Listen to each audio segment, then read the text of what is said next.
사람은 고치지 말고 분류하십시오. 쇼펜하워의 인간관계에 대한 냉정한 조언, 혹시 이런 생각 살면서 단 한 번이라도 안 해보셨나요?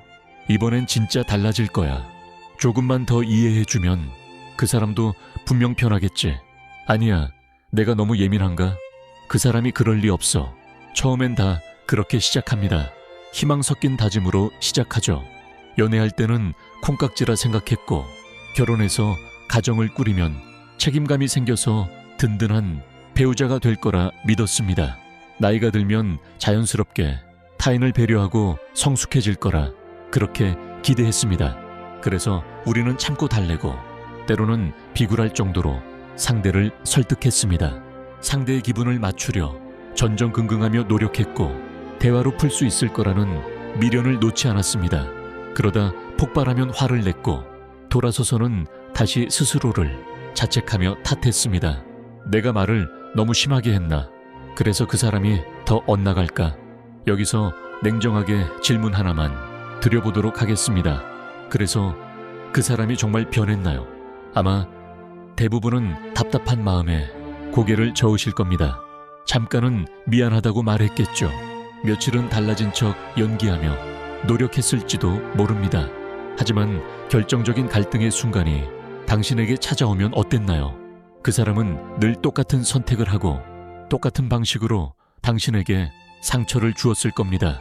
이 무한 굴레 속에서 우리는 결국 깊은 절망에 빠집니다. 도대체 왜 안 변하는 거야?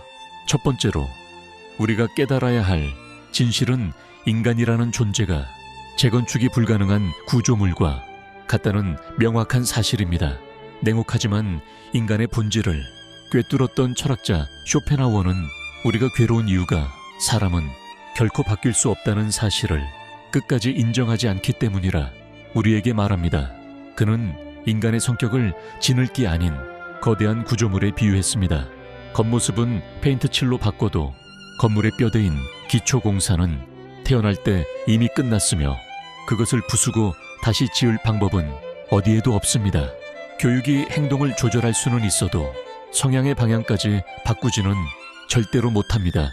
예를 들어 책임감이 약한 사람이 직장에서 성실해 보인다면 그건 그가 변해서가 아니라 해고라는 통제 때문입니다.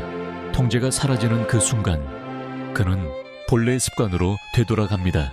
이건 의지의 문제가 아니라 태생적인 구조의 문제입니다. 두 번째로 알아야 할 점은 우리가 믿었던 그 변화가 사실 연기에 불과하다는 점입니다. 우리가 가끔 저 사람 변했네라고 느끼는 순간은 변화가 아닙니다. 필요에 의해 잠시 가려졌던 본성이 다시 드러날 기회를 엿보고 있는 것뿐입니다. 연애 초반 다정했던 사람이 결혼 후 무관심해졌다면 그는 타락한 것이 아니라 이제 연기할 이유가 없어진 것입니다. 사람이 변한 게 아니라 당신이 비로소 민낯을 보기 시작한 거죠. 세 번째로 우리가 취해야 할 태도는 상대를 감정이 아니라 데이터로 보는 것입니다. 쇼펜하워의 답은 명료합니다. 사람을 바꾸려 하지 말고 사람을 있는 그대로 관찰하십시오. 누군가 당신에게 무례하게 굴 때 감정적으로 대응하지 마십시오. 대신 이렇게 생각하십시오.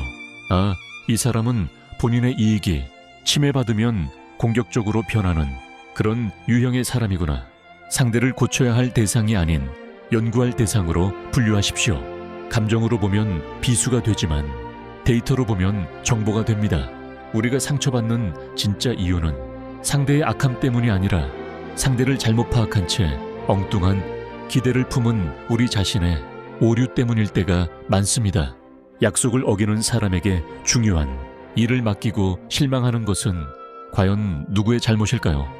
그가 약속을 어길 성향임을 알고도 이번엔 다르겠지라고 기대한 나의 선택이 고통의 시작입니다.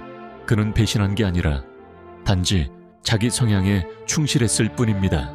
네 번째로 명심할 원칙은 상대의 본성을 인생의 계산법에서 변하지 않는 상수로 두는 겁니다. 현명한 사람은 상대의 성격을 상수 컨스탄트로 둡니다. 수학에서 상수는 결코 변하지 않는 정해진 값입니다. 변하지 않는 값을 바꾸려 말고 그 값에 맞춰 나의 선택을 스스로 조정하십시오. 한 번이라도 드러난 본성은 반드시 기억해야 합니다. 그 사람이 눈물을 흘리며 사과하는 모습에 절대로 속지 마십시오. 사과는 순간의 감정일 뿐 성격의 수정이 아닙니다. 위기의 순간에 그 사람이 했던 선택이 바로 진짜 모습입니다. 만약 당신이 그 장면을 잊는다면 비극은 반드시 재산경됩니다. 용서는 하되 삭제는 마십시오. 경험의 기록만이 당신을 지켜줄 유일한 방패가 됩니다. 5번째로 우리가 배워야 할 지혜는 서로에게 찔리지 않는 거리를 유지하는 것입니다. 쇼펜하워의 고슴도치 우화처럼 너무 가까우면 가시에 찔리고 너무 멀어지면 추위에 떱니다. 지혜란 서로의 가시에 찔리지 않고 온기만 나누는 기술입니다. 상대의 가시를 뽑으려 마십시오. 가시는 절대 뽑히지 않습니다. 내가 찔리지 않는 거리에서 상대의 장점만 나누십시오. 사람을 바꾸려는 불가능한 시도가 당신의 정신을 굴레에 가두고 인생을 망가뜨립니다. 이제 그 에너지를 모두 당신 자신에게 돌리십시오. 기대를 낮추고 거리를 유지하며 상대의 본성을 데이터로 관리하세요. 사람은 결코 고칠 수 없지만 당신의 인생은 이 진실을 받아들이는 순간부터 훨씬 더 편안해질 수 있습니다. 당신의 평화는 상대의 변화가 아닌 나의 인정에서 시작됩니다. 마음 힘들게 하는 그 사람을 오늘 한번 떠올려 보세요. 그리고 저 사람은 바뀌지 않는 상수다 라고 소리 내어 보세요. 그 사람을 바꾸려는 노력을 포기하는 순간 비로소 당신의 진짜 삶이 시작될 것입니다.